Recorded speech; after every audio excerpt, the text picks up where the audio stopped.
So you might as well start with one you don't like. I don't know, it's kind of the main thing.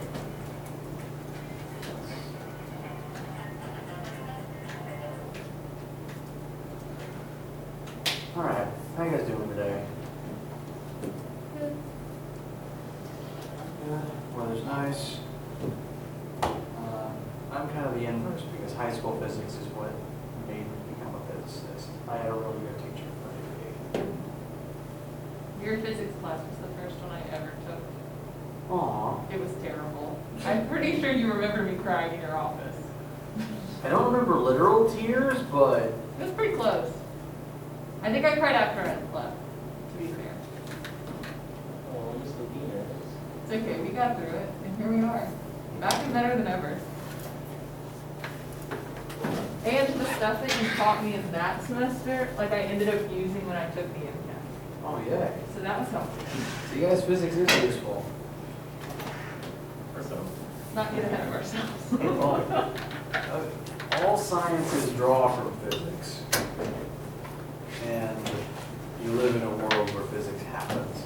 Well, okay, that's technically wrong because physics is the study of the universe, and therefore physics is just examining the universe. Therefore, physics doesn't really happen. The universe happens, and we just look at it. If I want to be as literal as possible. Very astute person. Thank you. Fun fact, it does mean that the laws of physics aren't actually real because humans wrote them to describe the universe. They're just our best guess. The universe will do what it does. The laws are just what we wrote down about it. Thank you. Who's gonna tell us we're wrong? Well, I mean, every 100 years we figure out the last ones were wrong anyway. Einstein fixed Newton. Quantum is working on the things Einstein did. It's an endless cycle of one-upmanship, basically. But I mean, technology keeps getting better, which is a nice side effect. Sorry. Okay, so, any other questions, comments, concerns, tangents before we continue today? You do the Shaggy voice today? Maybe that'd be coming eventually. One sec. Stay hydrated.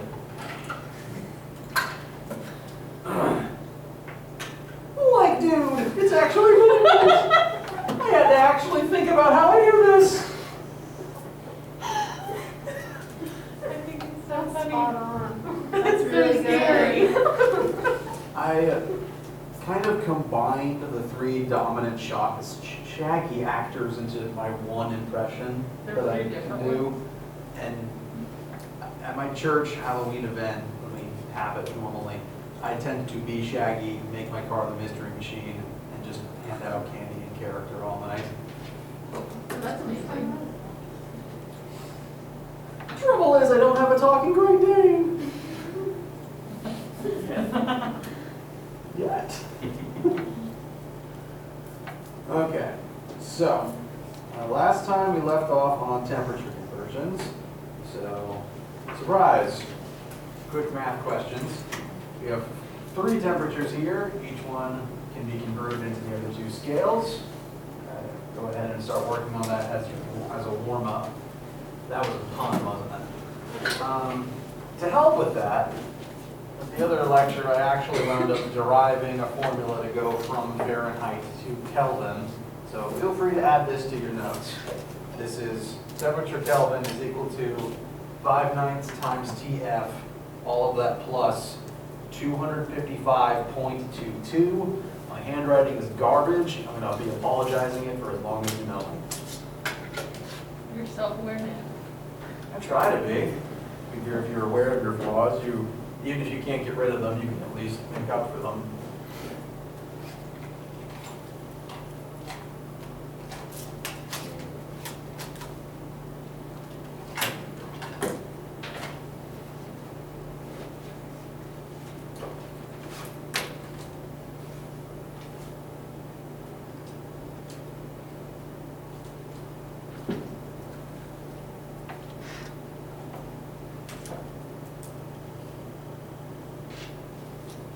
Additionally, as you're working,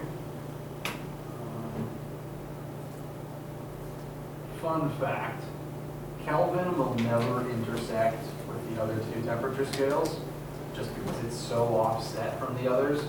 But there's one temperature where Celsius and Fahrenheit match up, and that's -40. That was very. I'm just hoping none of you guys ever have to feel -40 in either, in any scale. I was thinking exactly the same.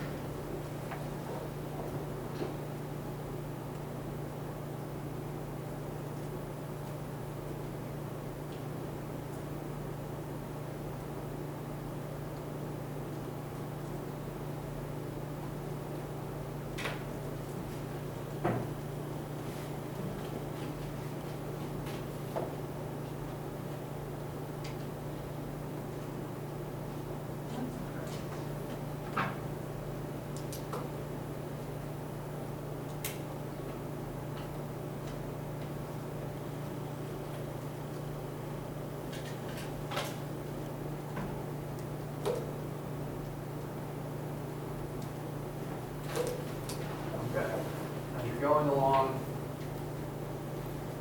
is 45 Celsius hot or cold? It's above body temperature. Yes, it is. For a sense of scale, 25 Celsius is room temperature, and like 27 Celsius is, I think, human body temperature. No, 37. 37? Pretty sure. It's 98 degrees, it's hot. That is hot, okay. I'm not very good at mental math, tragically. That's just not a number I have on file. So, 45 Celsius, very warm, expect higher numbers. I have Canadian friends who will complain about a 30-degree day, and I always have to do a double take at that number before I realize it adds up. Then 45 Fahrenheit, hotter, okay, it's cold. That's the temperature we get for the weather. It's probably the temperature outside this morning. Meanwhile, 45 Kelvin is colder than naturally would exist in this universe. The only way that we really get temperatures that low is using lasers to force atoms to hold still. Do you see where they formed the condensate that like started moving wave-like patterns because it was so cold? Oh, the Bose-Einstein Yes, condensate? that one. Yes. Turns out there's actually 5 states of matter: solid, liquid, gas, plasma, and then weird, tiny, whiny thing you get near absolute zero. That doesn't sound real. Again, I mean, it shouldn't be real, because nothing should be that cold.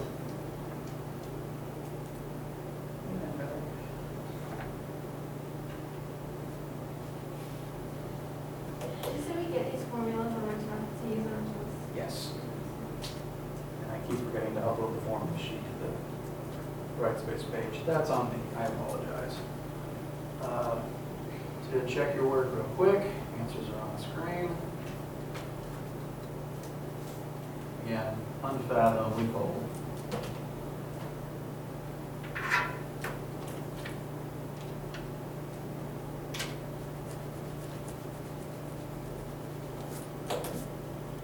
How much do you care about sig figs? I don't very much, because I forget to use them all the time.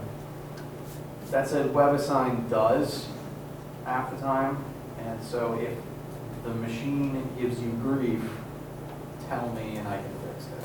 If you got the right, if the answer would be right to a human, and the WebAssign terminator says no, error, absolute logic, I can force it to behave through my teacher side tools. So just let me know.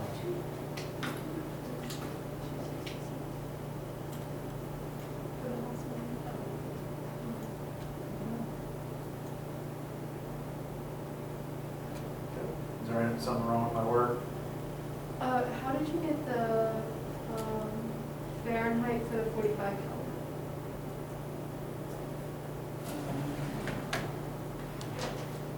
Well,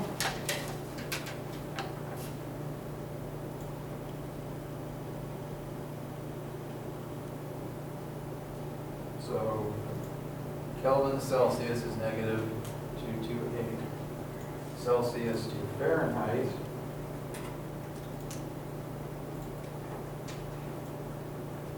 So this number times 9.8 should give you negative 410.4. You add 32 to that, and that is, my calculator is actually saying negative 378, somewhere around here. Gotta keep your positives and negatives straight. That's going to be a running theme. Yes? For the 45 degrees Fahrenheit one, when I did the Kelvin that way, or to get to Kelvin from the Fahrenheit, I got a different number than if I went to Celsius. Oops. Maybe I derived my formula wrong. I do that I used sometimes. your formula like that. Yeah, I might have, I was thinking, Okay, well, let's take a look. 45 times 4 over 9 plus 27, no, plus 2551. Okay, using that formula, I did get 280 Kelvin. oh, I was doing, I thought the, above the 9 was 6, not 5. Sorry. That would be my garbage handwriting, I apologize.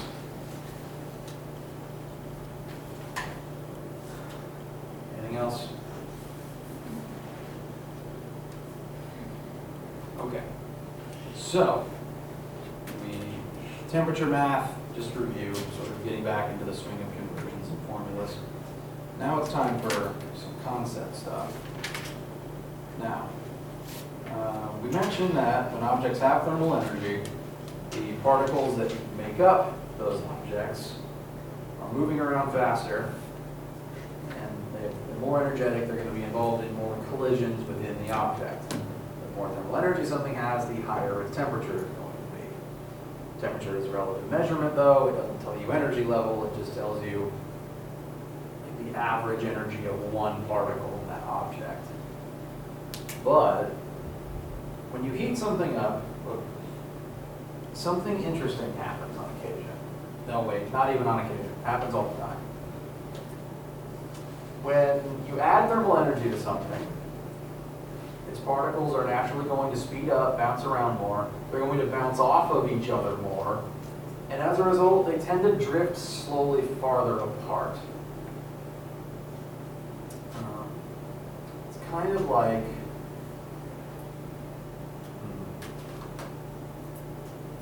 you know those wind tunnels where the fan blows straight up and you can go in and kind of make like you're skydiving for a little while? Imagine one of those filled with the balls from a ball pit. When the fan is turned off, they're all just going to sit on the bottom. When you turn the fan on, now they have energy and they're going to bounce all over the place and take up a slightly larger volume if you take all of them into account. It's the same with the atoms in an object. The more energy they have, the more they're going to collide and naturally drift farther apart. This creates an effect known as thermal expansion. Literally, the warmer you make something, the bigger it gets. And this happens to pretty much everything. You will never likely see it with your eye unaided because it's usually either very slow or very small effects. But I promise you, when you heat something up, it does usually expand. And I can show you that with these highly scientific tools. In the industry, we call this a sphere on a stick and a ring on a stick.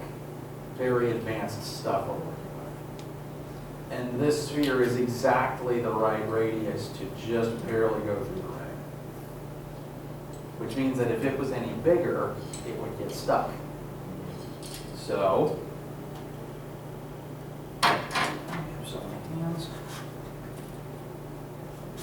I'm going to heat up the sphere, and we're going to see if it does in fact get stuck. Using two matches at once because one is too slow. So, apply fire to thing. This happens to everything, but again, you and I can't visibly see this changing in front of me, which is why you would only get this type of problem if the sphere and the ring were exactly the same diameter, which they are because this was designed for this specific demo. always helping them. I think so.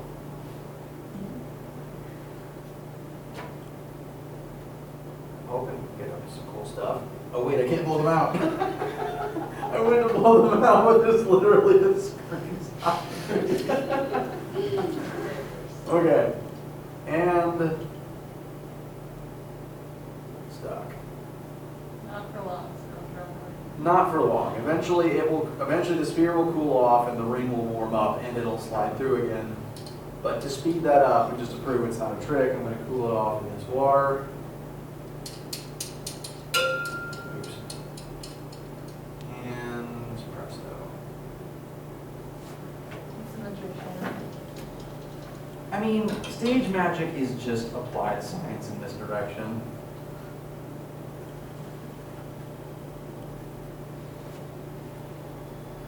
So, it's not a very noticeable effect, but it is noticeable.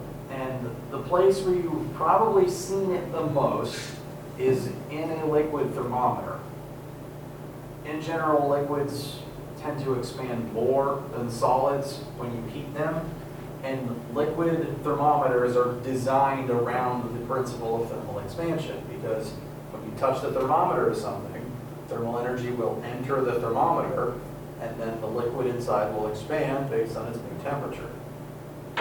So when the red liquid goes up to the new temperature, it's because it literally expanded, because it's now at a higher temperature and its molecules are now farther apart. Solids do this too, as we just demonstrated, but again, most of the time this effect is going to be not super noticeable unless you're looking for it. But because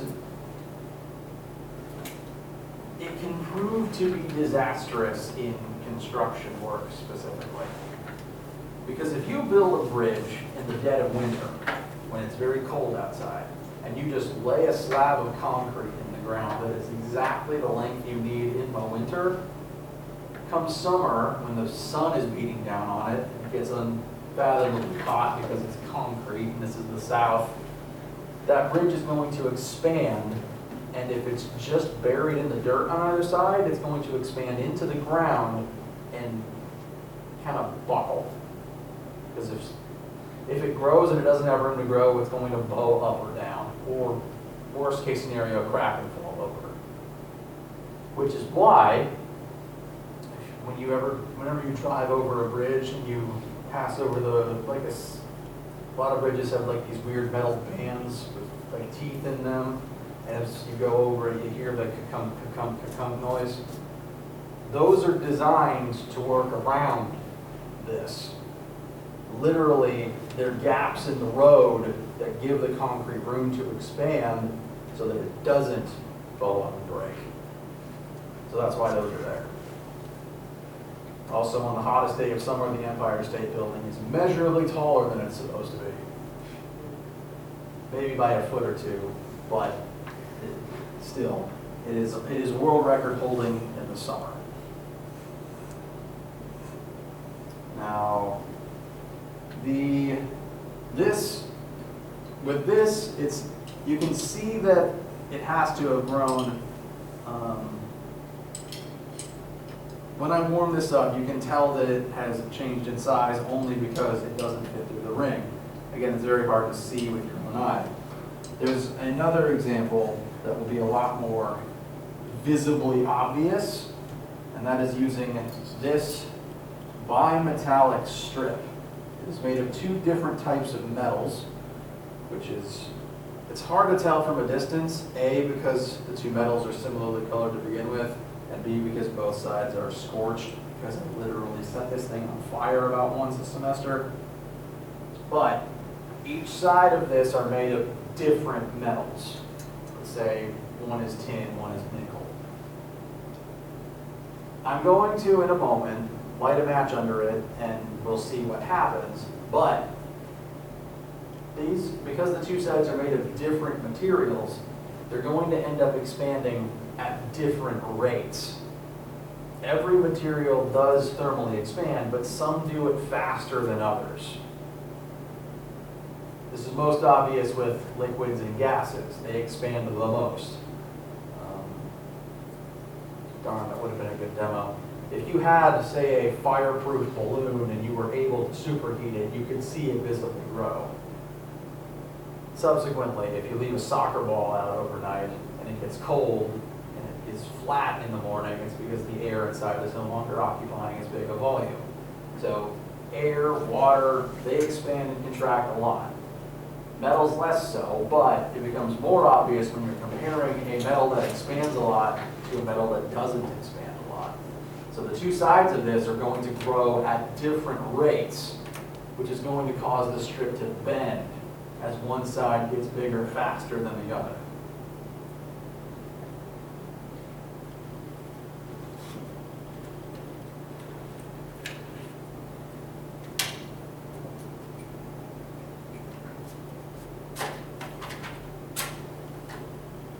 Matches here work a lot better than the ones in my house.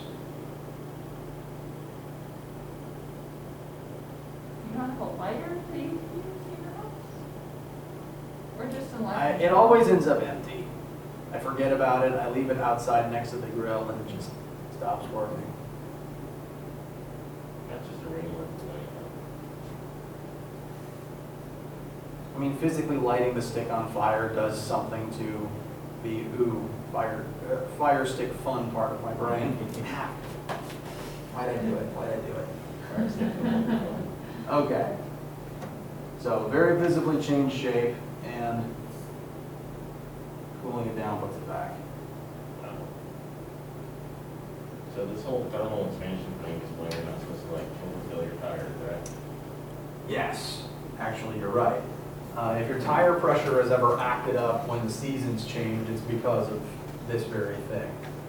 During the summer, pressure will go up. You don't want to overfill it right before summer. And during winter, you probably need to fill it back up because the gas decreases in size and there's less pressure. So like they even get some bigger like when as you're driving because of friction, right? Right, as you drive, friction increases the temperature of your tires, and that'll draw up the pressure as well. So, we like math in this class, so here's some math. These are the formulas for thermal expansion, and the projector is cutting off the top of the slide. That's fun. So, the formulas that we were using to switch between temperature scales, that's review. This is probably your first new formula of the class that we're going to start using. And these two formulas are about the length expansion of an object and the volume expansion of the object. Because something doesn't ever just grow in one direction. When you heat something up, it gets bigger on all sides.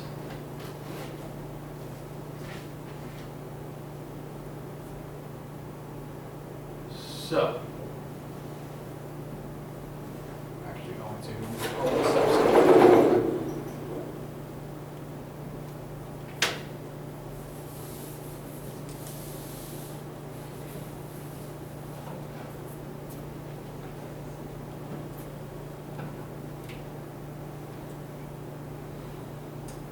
So, these two formulas are basically the same. If you look at them, they have the same shape, and some things exist in the same place in both.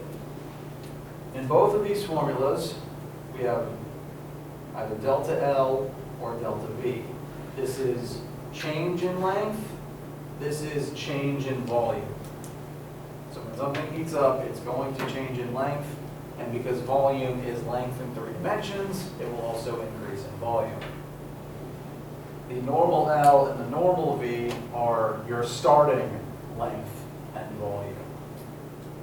So I could further label these length initial, volume initial.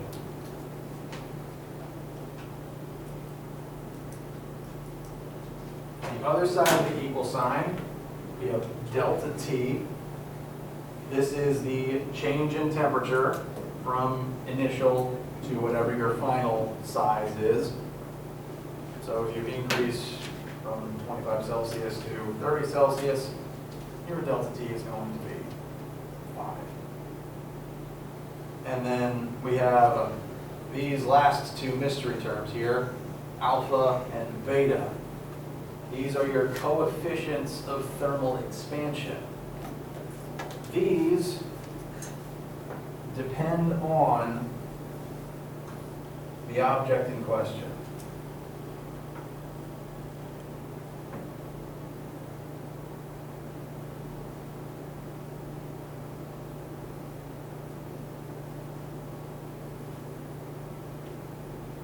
And so that's similar to like when we're looking at, how like solids or springs us, right? So one more time. Like how solids or springs. Yes, so, very good. All different objects have different rates of springiness. Similarly, different objects have different rates at which they expand.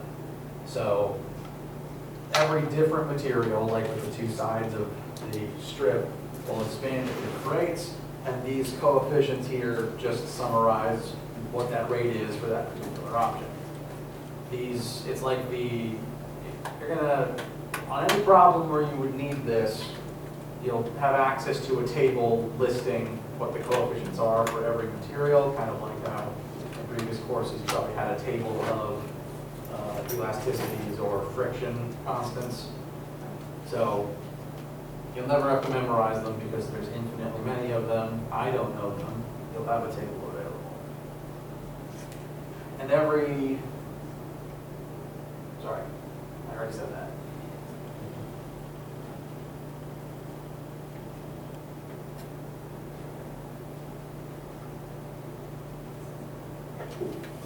Zoom in. That is a close-up picture of the weird metal teeth in the bridge.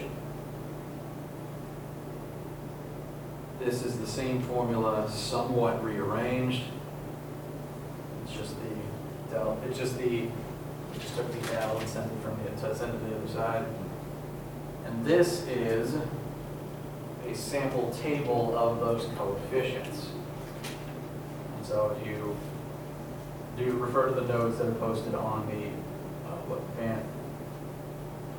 I almost said every single website I use in one sentence instead of the one that I actually wanted to say.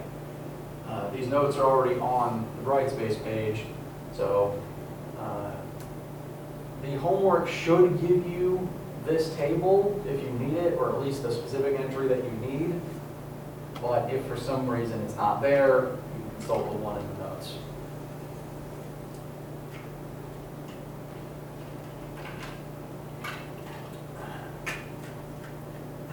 Excuse me.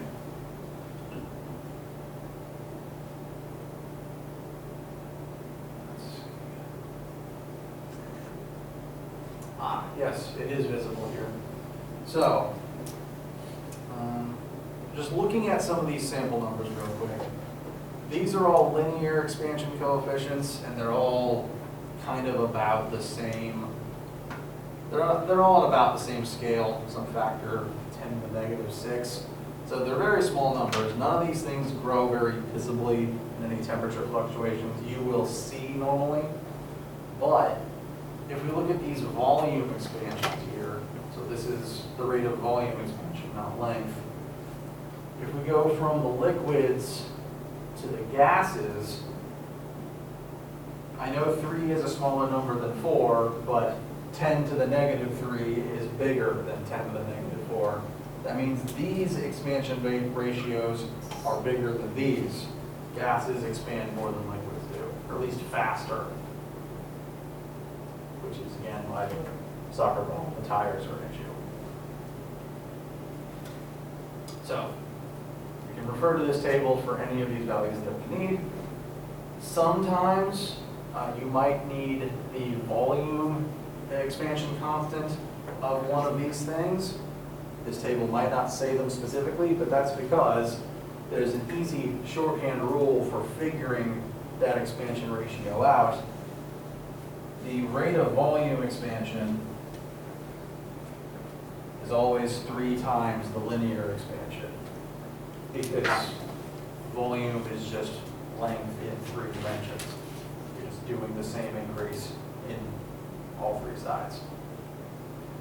So this table might only specifically say a linear expansion for all those solids over there, but you can get the volume 1 if you need it. Do you have that in your notes? Yes.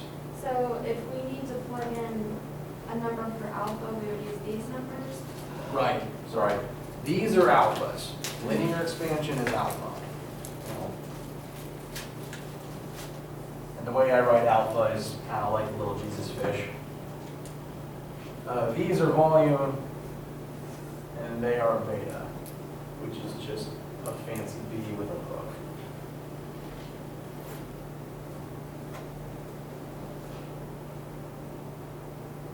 I'm honestly not sure why we went with alpha and beta instead of some uniform symbol with a subscript to tell you which one is which. I didn't, well, if I invented all of these constants, they make a lot more sense, especially when we get to electricity, and at least one unit would be named after me.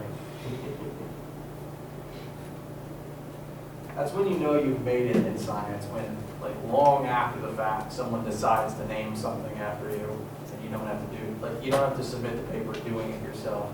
You made it when someone else does it for you. But usually you're like dead by then, so you're not gonna know that. Technically correct. Would you rather live a long life and fulfilled? I can be fulfilled without having a unit named after me. It would just be nice if I had one. Please do. Any questions before we start using this information and do a couple props? How is Iris glass different than ordinary glass? So that's like. Well, it does not expand as much, which is probably why it doesn't shatter in the oven. I love a good Pyrex dish. I mean, yeah, like I use Pyrex all the time, but I just didn't know. I just thought it was thicker. This is bougie now. When I was in grad school, the department would drag us to job fairs because at times it felt like the school cared more about getting everyone employed than actually teaching them. And at all those job fairs, which were all science and engineering based, Pyrex was usually there trying to get materials engineers, and they're telling everyone about their glass innovations. So it has to be different from, say, what you get if you just took a chunk of sand and melted it. I know it's chemically different to that because some glass explodes in the oven and others don't. So they've at least taken enough care to make sure that doesn't happen, which I appreciate because my stove is new and I don't want to clean glass explosion out of it. You can buy like old Pyrex dishes at Goodwill and then just go online and get the lids, and it's so much cheaper. Yeah, I ordered like 8 lids for my fiance's ones that were missing them. A good man. Thank you. I love Pyrex. I'm thinking about making cookies. Okay.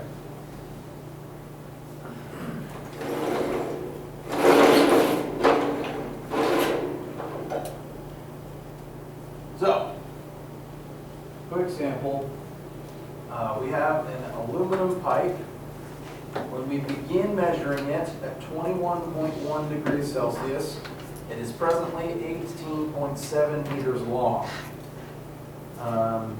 Please inform me how long it will, oh no, this is the first one, so I'll do it on the board with you. That's my rule. So we will find together what its new length will be at the new elevated temperature.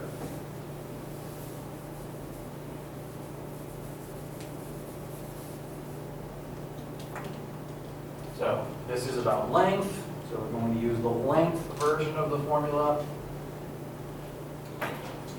Delta L over normal L equals alpha times delta T.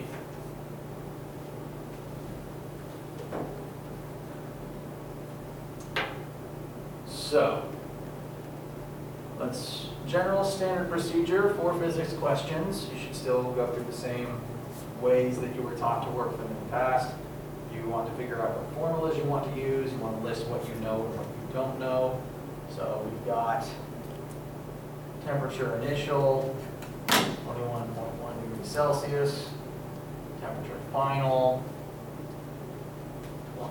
29.4 degrees Celsius.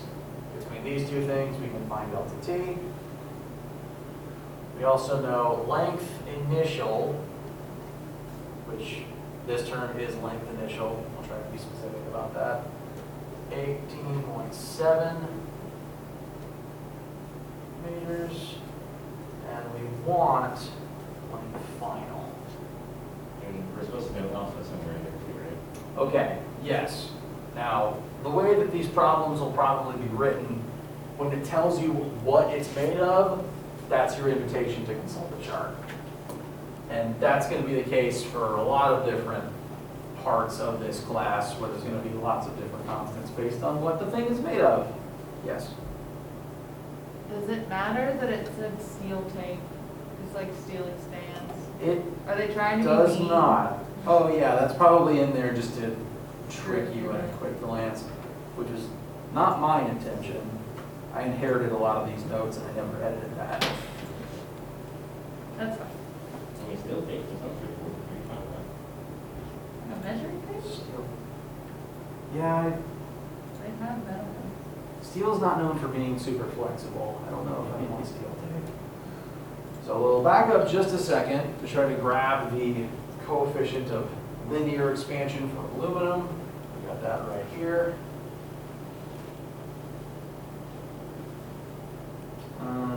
This coefficient does have a unit, it's just a weird one. So alpha aluminum is 24 times 10 to the negative sixth, and the unit is 1 over degrees Celsius or 1 over Kelvin. Because that needs to cancel out with the temperature unit here, so that these both cancel and you have your lengths on the other side. Also, my 4s look like 8s or 9s sometimes. I'm trying to work on that.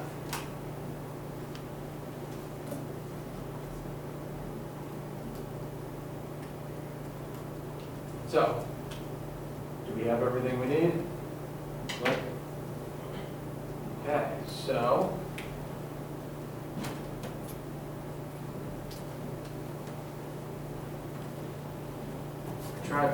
I tried to use more than one color to keep different parts from different questions from bleeding into each other.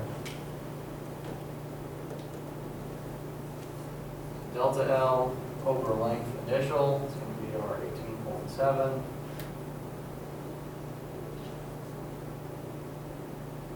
Equal to our alpha times our temperature change. So delta T is change in temperature, and what is the order that delta always goes in? Very good. So our final 9.4, initial 21.1. Temperature went up. This tells us delta T is positive, so that lines up with our expectation.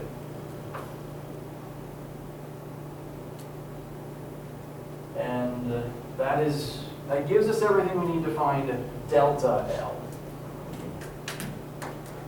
So someone can get a number for that. I got 3.725 times 10 to the negative. Sorry, you repeat the whole thing. It exited my brain as a 3.725 times 10 to the negative. Very good. Now, because we plugged in meters for our starting length, this will be in meters to start with. And that represents how much bigger it got. Now, because WebAssign is going to be tricky about this, I'm going to draw attention to it and make sure the prompt is followed as well. We were asked, what length do you measure when the temperature is 29.4 Celsius? Yes? If it's 10 to the negative 4, does that mean there's 4 zeros in front of the 3? Well, it means the decimal point needs to move 4 spaces that way. But mine only moves 3 spaces. I didn't even get that. Well, let me. I got use that 3 number, but I spaces, got so- 10 to the negative 3. I didn't. let me check real quick. 24, -6. 4 minus 21.1 times 18.7. Ah, yes, sorry. It should be times 10 to the -3, which would translate directly to 0.003725 meters, which would be 0.37 centimeters and 3.7 millimeters. When we answer on a test, we wrote it in scientific notation. If it's going through WebAssign, the machine is smart enough to be able to interpret, to be able to accept both of these as long as they are mathematically entered correctly. But because it's just a little fiddly to put scientific notation into a tiny text box, I tend, like when I was a student, I would always default to doing this, no matter how many zeros it was. Just because I found that easier to put in than doing this in a way to make the computer understand. But there are ways to do this so that the computer gets it. I would probably write it something like 3.725, little asterisk star multiplication sign, 10 raised to the open parentheses, -3, close parentheses. That is just the machine speak way of doing it. WebAssign takes the E too, instead of 10. Oh, it does? Yeah. Okay, good. Is that lowercase e? Yeah. Okay. Yeah, in that case, you could substitute all of this with just an E. I never knew that trick as a student. Man, I wish I did. So, this is delta L, even though my delta looks like a crescent moon. There we go. And again, if this was WebAssign, it would care very strongly what length do you measure at this final temperature. So what we're asked for isn't delta L, it's final L. But we're in a prime position to find that. Delta L would be equivalent to final L minus initial L.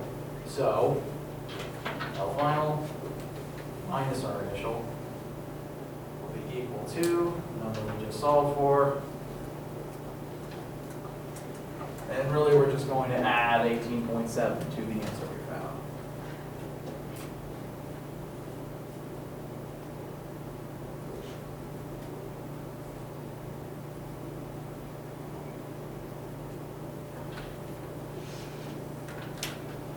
And that's going to be meters. So, this particular length of aluminum is already very long to begin with. 18.7 meters is about 62 feet. So this is an incredibly long piece of metal, and expanding by a couple of millimeters is pretty insignificant. So this is good practice for doing the numbers, but this also shows how little this matters most of the time. That said, when it does matter, it matters. The longer something is, the more it will expand under high temperatures. And these steel tracks go on for miles, which means that eventually at a certain temperature, they will get measurably feet longer than they would otherwise be, and if they don't have room to expand, they're going to buckle in a way that the train can't account for. And same with the bridge crack. That's interesting, it's like the whole rail would be the same temperature, right? Like, depending on how long the rail is. Right. If one series of tracks goes up the whole coastline, then yes, different parts of it will be at different temperatures based on part of the country, how much direct sunlight it's in, the the temperature of the ground and the air around it, which just makes it all more confusing and hard to calculate. So you kind of just have to account for the worst case scenario in every single part of the system. Because if a train hit this at speed, bad things happen.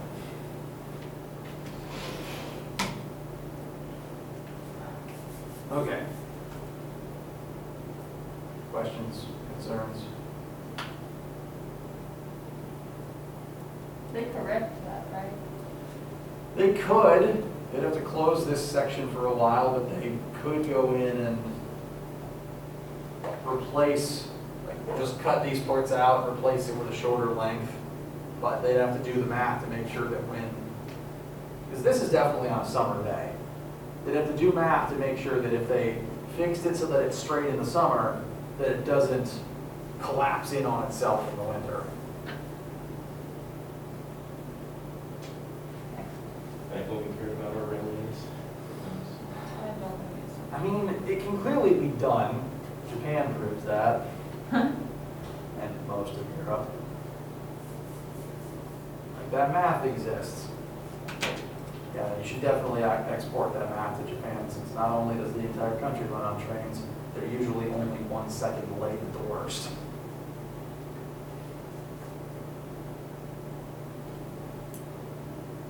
Okay.